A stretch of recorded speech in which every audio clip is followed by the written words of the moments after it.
दोस्तों आज के वीडियो में हम बात करेंगे कि कैसे आप अपना मेडिकल स्टोर शुरू कर सकते हैं, मेडिकल स्टोर खोल सकते हैं। इसी के साथ मैं आपको कुछ टॉपिक्स कवर करूंगा, जैसे कि मेडिकल स्टोर कौन खोल सकता है, मतलब किस किस डिग्री की आवश्यकता होती है। अगर आपके पास डिग्री नहीं है तो भी क्या आप मेडिकल स्टोर खोल सकते हो। उसके बाद अपन बात करेंगे कि अगर आप मेडिकल स्टोर खोलना चाहते हो तो किस टाइप का क्या रजिस्ट्रेशन करवाना रहता है। उसके बाद बात करेंगे इन्वेस्टमेंट के बारे में तथा प्रॉफिट के बारे में। इसके बाद मैं आपको बताऊंगा कि एक मेडिकल स्टोर का भविष्य क्या है, फ्यूचर क्या है, कि अगर आप कोई भी बिजनेस शुरू करते हो तो 1 साल बाद कहाँ पहुँच सकते हो, 2 साल, 5 साल, 10 साल बाद आप कितनी ग्रोथ कर सकते हो। तो चलिए शुरू करते हैं। अपना पहला टॉपिक है कि मेडिकल स्टोर कौन खोल सकता है। दोस्तों, गवर्नमेंट ऑफ इंडिया ने कुछ डिग्री कंपलसरी की है एक मेडिकल स्टोर खोलने के लिए, क्योंकि ये काफ़ी सेंसिटिव बिजनेस है, क्योंकि दवाएं वगैरह आपको कस्टमर को देनी रहती है। तो इसके लिए आपको इनमें से कोई भी एक डिग्री का होना बहुत ज़रूरी है। जैसे पहली डिग्री है बी फार्मा, फिर एम फार्मा, फिर डी फार्मा और फिर फार्मा डी। अब कुछ लोगों के दिमाग में सवाल आ रहा होगा कि क्या हमारे पास कोई भी डिग्री नहीं है तो भी हम ये बिज़नेस कर सकते हैं। जी हाँ, आप ये बिज़नेस आसानी से कर सकते हैं। इसके लिए आपको कोई भी डिग्री होल्डर, कोई भी जो फार्मासिस्ट है, इसके पास इनमें से कोई भी एक डिग्री है, जैसे बी फार्मा हो गई, कुछ भी कोई भी डिग्री है, उसको मंथली सैलरी पे आपको रखना होगा। इसी के साथ उसकी उपस्थिति, अटेंडेंस उसकी कंपलसरी है, सुबह ऑफिस ओपन होने से शाम को क्लोज होने तक। क्योंकि ये एक ऐसा बिजनेस है जिसके अंदर मेडिसिन वगैरह की आपको सप्लाई करनी होती है या मेडिसिन देनी होती है, तो इसके लिए मेडिसिन का नॉलेज होना बहुत ज़रूरी है। अब अपन चलते हैं कि मेडिकल स्टोर का रजिस्ट्रेशन कैसे करते हैं। दोस्तों, इसको हमने 4 पार्ट्स में डिवाइड किया है। इसके लिए आपको पहले शॉप का रजिस्ट्रेशन करवाना रहता है, उसके बाद आपको अपने बिजनेस का रजिस्ट्रेशन करवाना रहेगा। इसके बाद आपको एक जीएसटी नंबर लेना होगा, जो भी आप स्टोर कर रहे हैं उसका एक जीएसटी नंबर लेना होगा। इसी के साथ आपको ड्रग लाइसेंस लेना होगा। देखिए, ड्रग लाइसेंस क्या होता है कि ये एक ऐसा लाइसेंस है जो ड्रग्स एंड कॉस्मेटिक्स एक्ट 1940 के अंतर्गत आता है, जिसके अकॉर्डिंग कोई भी व्यक्ति दवा का काम बिना इस लाइसेंस के नहीं कर सकता। अगर आप मेडिकल स्टोर खोलना चाहते हैं तो आपको ड्रग लाइसेंस लेना कंपलसरी ही है।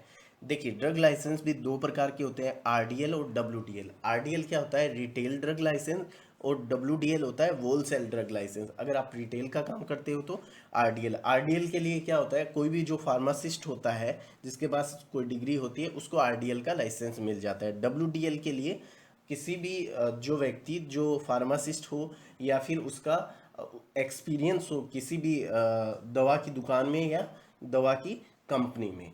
अब अपन बात करते हैं कि इन्वेस्टमेंट क्या लगता है। दोस्तों, मुख्यतः इसमें क्या होता है कि मोस्टली जो आपका इन्वेस्टमेंट जाता है वो रेंट में, आपको ऑफिस रेंट लेना पड़ता है या दुकान रेंट लेनी पड़ती है, या अगर आपके पास खुद की दुकान है तो और ही बेहतर है। इसके बाद होता है कि आपको रैक वगैरह बनाना रहता है और उसके अंदर कांच वगैरह लगवाना रहता है, क्योंकि काफ़ी ऐसे प्रोडक्ट होते हैं जो आपको ढक के रखने पड़ते हैं। इसी के साथ आपको बिलिंग काउंटर बनवाना पड़ता है और फ्रीज भी रखना पड़ता है, क्योंकि बहुत सी ऐसी दवाएं आती है जो जिसको कूल होना बहुत ज़रूरी है।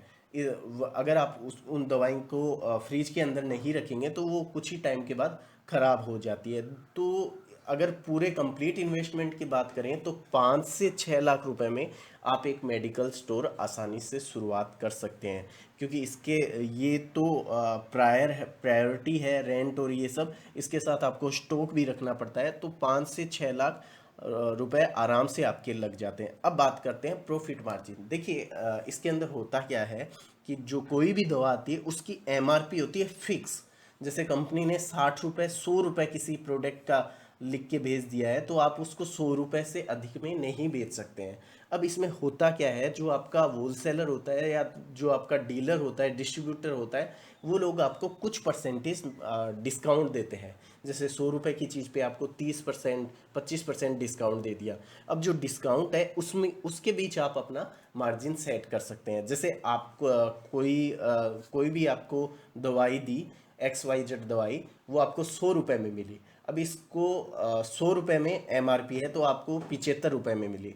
अब आप इसको 20 रुपये मतलब 95 रुपये में आप अपने कस्टमर को दे सकते हो, और ये वैसे दवाई लगभग MRP रेट पे ही मिलती है, तो वो जो 10% से 25-30% का मार्जिन आराम से आप इस बिजनेस में कमा सकते हो।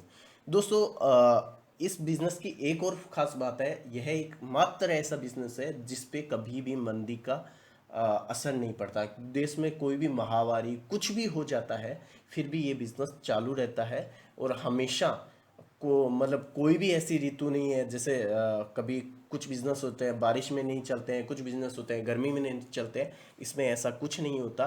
लॉन्ग टर्म और एक अच्छा व्यवसाय है, रेपुटेड बिजनेस है इसमें। अगर इसके फ्यूचर की बात करूं कि अगर आप 1 साल 2 साल 5 साल के बाद कहाँ जा सकते हैं इस बिज़नेस में, देखिए इस बिज़नेस को आप ऑनलाइन स्टोर भी कर सकते हैं इसका, मतलब ऑनलाइन वेबसाइट बना के भी आप सेल कर सकते हैं, इसके होल सेलर बन सकते हैं। अगर आपको पूरा बिजनेस समझ आ जाता है तो अपने आसपास के जो मेडिकल स्टोर हैं उन पे सप्लाई कर सकते हैं, या एक अच्छे होल सेलर बन सकते हैं। इसी के साथ जैसे आजकल अपोलो, नेटमेड आदि काफ़ी फ्रेंचाइजी इन्होंने देख रखी है। अगर आपका बिजनेस ऐसा सेटअप हो जाता है, व्यवस्थित हो जाता है, तो आप भी अपना एक फ्रेंचाइजी स्टोर लॉन्च कर सकते हैं। इसके लिए मैं कंप्लीट सेपरेट एक वीडियो बनाऊंगा कि कैसे आप फ्रेंचाइजी स्टोर खोल सकते हैं। इसके बावजूद अगर आपको कोई भी समस्या आ रही है, या आपको इस वीडियो में कुछ भी समझ में नहीं आया हो, या आपको नहीं पता चल रहा हो कि ड्रग लाइसेंस के लिए कैसे अप्लाई करना है, और तो आप मेरे को कमेंट में ज़रूर करें, मैं हर कमेंट का जवाब देता हूँ। इसी के साथ मैं आपको बताना चाहूँगा कि हम लोग एक सीरीज़ ला रहे हैं जो कंप्लीट बिजनेस के ऊपर रहती है, और बिजनेस ओनर से भी हम लोग बात करेंगे। तो चैनल को जब ज़रूर सब्सक्राइब कर लें, ताकि जो समय समय पे अपडेट आते हैं वो आप तक मिलते रहें। धन्यवाद।